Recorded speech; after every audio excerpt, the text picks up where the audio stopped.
السلام علیکم معزز طلباء کرام، آپ سب کیسے ہیں؟ آج ہم تفسیر بیضاوی کے سبق نمبر 286 کو پڑھیں گے۔ آج کے ہمارے سبق کا عنوان ہے نقض کا بیان۔ آج کے ہمارے سبق کی عبارت الذین ینقضون عہد اللہ سے شروع ہوتی ہے۔ آج کے سبق میں ہم یہ پڑھیں گے کہ جو نقد ہے اس کا کیا مطلب ہے اور اس کا عہد کے ساتھ استعمال کیسے درست ہو سکتا ہے، اور ویسے اس کا استعمال کن چیزوں کے لیے ہوتا ہے۔ اس پر کچھ امثلہ بھی اہل عرب کے دستور کے مطابق سمجھیں گے۔ تو بلا تاخیر ہم پہلے آج کے سبق کی عبارت اور اس کے ترجمے کی طرف بڑھتے ہیں، اس کے بعد اس کی وضاحت بھی کریں گے۔ مصنف علیہ رحمہ لکھتے ہیں الذین ینقضون عہد اللہ، وہ لوگ کہ جو اللہ کے عہد کو توڑتے ہیں۔ صفت للفاسقین، یہ فاسقین کی صفت ہے۔ للذم و تقریر الفسق، مذمت بیان کرنے کے لیے اور فسق کو پختہ کرنے کے لیے۔ والنقد فسخ الترکیب، اور نقد کا جو معنی ہے وہ ترکیب کا کھول دینا ہے۔ وَأَصْلُهُ فِي طَاقَاتِ الْحَبْلِ، اور نقض کا اصل جو استعمال ہے وہ رسی کے بٹے ہوئے اجزاء کے کھولنے میں ہے۔ وَإِسْتِعْمَالُهُ فِي إِبْطَالِ الْعَهْدِ مِنْ حَيْثُ إِنَّ الْعَهْدَ يُسْتَعَارُ لَهُ الْحَبْلُ لما فیہ من ربط احد المتعاہدین بالآخر، اور ابطال عہد کے معنی میں نقض کا استعمال وہ اس حیثیت سے ہے کہ عہد کے لیے مجازاً رسی کا لفظ استعمال ہوتا ہے، کیونکہ رسی کے جوڑ کی طرح عہد میں بھی متعاہدین میں سے ایک کا دوسرے سے وہ جوڑ ہوتا ہے، ربط ہوتا ہے۔ فَإِنْ أَطْلَقَ مَعَ لَفْظِ الْحَبْلِ كَانَ تَرْشِيحًا لِلْمَجَازِ، پس اگر نقض لفظ حبل کے ساتھ استعمال کیا جائے تو نقض یہ مجاز کے لیے ترشیح ہوگا۔ وَإِنَّ ذِكْرَ مَعَ الْعَهْدِ کانا رمزن، وَإِن ذُكِرَ مَعَ الْعَهْدِ کانا رمزن إِلَى مَا هُوَ مِن روادفه، پس اگر جو نقض ہے اس کا استعمال عہد کے ساتھ ہو تو پھر یہ اس شے کی جانب اشارہ ہوگا جس کا نقض تابع ہے یا اس کا لوازم ہے، اور وہ یہ ہے کہ ان العہد حبل فی ثبات الوصلۃ بین المتعاہدین، کہ بے شک جو عہد ہے یہ وہ رسی ہے جو دو عہد کرنے والوں کے درمیان تعلق کو ثابت کرتی ہے۔ قولی کا، جیسا کہ تیرا کہنا شجاع یفترس اقرانہ، کہ وہ ایک ایسا بہادر آدمی ہے کہ جو اپنے ہم جنسوں کا شکار کرتا ہے۔ وعالم یغترف منہ الناس، اور وہ ایسا عالم ہے کہ جس سے لوگ چلو بھر کر پیتے ہیں۔ فَإِنَّ فِيهِ تَنْبِيهًا عَلَىٰ أَنَّهُ أَسَدٌ فِي شُجَاعَتِهِ، پس بے شک اس میں پہلی مثال میں اس بات پر تنبیہ ہے کہ وہ جو شیر ہے اپنی بہادری میں، وَبَحْرٌ بِالنَّظْرِ إِلَىٰ إِفَادَتِهِ،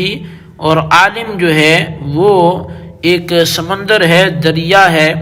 اس کے طرف سے جاری فائدوں کی طرف نظر کرتے ہوئے۔ جی طلباء کرام، یہ تھی ہمارے آج کے سبق کی عبارت اور اس کا ترجمہ۔ اب آئیے ہم اس کی وضاحت کی طرف بڑھتے ہیں۔ اچھا، سب سے پہلی جو بات ہے وہ یہ ہے کہ الذین ینقضون عہد اللہ کا ترکیبی تعلق کیا ہے، یعنی نحوی اعتبار سے دیکھا جائے کہ یہ کیا واقع ہو رہا ہے، تو اس اعتبار سے جو سادہ سی بات ہے وہ یہ ہے کہ صفت للفاسقین، جو ماقبل آیت جہاں پہ ختم ہوئی تو وہ آیت تو ختم ہوگی لیکن اس کی صفت ابھی آگے آ رہی ہے، کیونکہ پیچھے اللہ تبارک و تعالی نے فرمایا کہ وما يضل به الا الفاسقین، کہ ان مثالوں سے یا کلام الہی کی ان آیات سے اللہ تبارک و تعالی گمراہ نہیں کرتا یا گمراہ نہیں ہوتے مگر کون؟ مگر فاسق لوگ۔ تو اب وہ فاسق لوگ کون ہیں؟ چونکہ ہم نے تفسیر میں تو ان کے پورے درجات بھی سمجھ لیے اور بڑی وضاحت ہم نے کر دی، لیکن کلام الہی میں اللہ تبارک و تعالی نے اس کی کوئی تفصیل ابھی بیان نہیں فرمائی، اور وہ الذین ینقضون عہد اللہ سے ان فاسقوں کی صفت بیان کی جا رہی ہے کہ فاسق وہ لوگ ہیں جو اللہ کے وعدے کو توڑتے ہیں، جو اللہ کے عہد کو توڑتے ہیں۔ اب یہ ان کے فسق کی مزید مذمت کرنے کے لیے، برائی کرنے کے لیے، اور وہ واقعی فاسق ہیں، اس فسق کو پختہ ثابت کرنے کے لیے اللہ تبارک و تعالی نے ان کے لیے یہ ایک صفت کا اجرا فرمایا۔ اور پھر اس کے بعد مصنف الرحمہ نقد پر گفتگو کرتے ہیں، یعنی ینقضون، ان کی یہ وصف بیان کیا کہ وہ توڑتے ہیں۔ تو نقض کا لغوی معنی کیا ہے، اس کا استعمال کن چیزوں پر ہوتا ہے، اور یہاں اس کا استعمال کیسے ہے، اس حوالے سے مصنف الرحمہ نے فرمایا کہ ویسے جو نقد ہے اس کا تو معنی ہوتا ہے کہ فسخ الترکیب، یعنی کہ جو مرکب شے ہے اس کو کھول دینا، کئی چیزوں سے جڑی ایک چیز کو کھول دینا، اور اس کا جو اصل استعمال ہوتا ہے وہ رسی کے جو مختلف اس کے بٹے ہوئے اجزاء ہوتے ہیں، یعنی تہ در تہ، آپ نے اگر کبھی اس انداز سے کسی کو دیکھا ہو یا رسی بنی ہوئی تو دیکھی ہوگی کہ وہ ایک دھاگا تھوڑی ہوتا ہے، وہ تو متعدد اس کی آگے انواع مل کر ایک مضبوط رسی کی سی شکل اختیار کرتی ہے۔ تو اب وہ جو رسی بن چکی گویا کہ وہ بٹی ہوئی ہے، تہ بتہ اس کی لگی ہوئی ہے، اور اس رسی کی ان اجزاء کو الگ الگ کر دینا یہ گویا نقد ہے، یعنی ان اجزاء کو بکھیر دینا، بٹوں کو چھوڑ دینا، کھول دینا، تو یہ نقد ہے، یہ اس کا استعمال ہے۔ اچھا، اب یہاں پر کیونکہ اس رسی کے لیے تو استعمال نہیں ہوا، یہاں تو وعدے کو توڑنے میں اس کا استعمال ہوا ہے، اور یہ بھی مجازن اس کے لیے اس کو لیا گیا، وہ اس طور پر کہ یہاں ترکیب کے معنی یعنی لغوی معنی کی مناسبت کیسے ہوگی، وہ اس اعتبار سے ہوگی کہ دیکھیں کہ جیسے رسی جو ہے وہ اگر دو چیزوں کو آپ ایک دوسرے سے ان کو جوڑ دیں، ادھر رسی ایک چیز سے باندھی ادھر دوسرے سے، تو دو میں تعلق کو قائم کر دیا جاتا ہے۔ تو پھر اگر کوئی آ کے رسی کو کاٹے ٹوکے تو یہ کہیں گے کہ اس نے رسی کو توڑ دیا، ینقضون کا وہاں لفظ بولا جا سکتا ہے۔ تو ایسے ہی جب دو بندے عہد کرتے ہیں یا دو ذاتیں عہد کرتی ہیں تو عہد بھی اس رسی کی مانند ہو گیا، اور پھر آ کر اگر کوئی اس رسی کو توڑتا ہے یعنی عہد کو توڑتا ہے تو ہم اس کے لیے بھی نقد کا لفظ استعمال مجازن کریں گے۔ اور پھر یہاں پر اس پر بطور استشہاد کے مصنف الرحمہ نے وہ دو مثالیں ذکر کی، فرمایا کہ شجاع یفترس اقرانہ، کہ وہ ایسا بہادر ہے کہ جو ہم جنسوں کا شکار کرتا ہے، اور دوسری مثال تھی عالم یغترف منہ الناس، کہ ایسا عالم ہے، ایسا فاضل ہے کہ لوگ اس سے چلو بھرتے ہیں، یعنی علم جو وہ چلو بھر بھر کر اس سے لیتے ہیں۔ اب ان دونوں فقروں میں، ان دونوں جملوں میں بھی اس بات پر تنبیہ ہے کہ وہ بندہ اپنی شجاعت میں شیر ہے، یعنی بہادری میں وہ شیر ہے،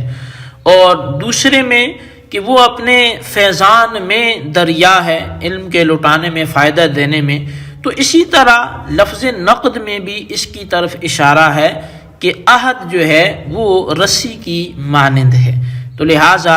یہ اس کا جو ہے وہ معنی اور استعمال ہوا۔ تو یہیں پہ ہم اپنے سبق کو موقوف رکھتے ہیں، اور عہد کا معنی کیا ہے وہ ہم آئندہ سمجھنے کی کوشش کریں گے۔ ابھی تک کے لیے اتنا کافی ہے، آج کے سبق کو اچھی طرح سمجھیں، بالخصوص ان سوالات کے جوابات دیں۔ سوال نمبر 1 یہ کہ الذین ینقضون عہد اللہ کے ما قبل سے ترکیبی تعلق کیا ہے، اور سوال نمبر 2 یہ ہے کہ نقد کا اصل استعمال کیا ہے، تحریر کریں۔ اللہ تبارک و تعالیٰ سے دعا ہے جو کچھ ہم نے پڑھا سنا اسے یاد رکھنے کی توفیق نصیب فرمائے، آمین بجاہ النبی الامین صلی اللہ علیہ وسلم۔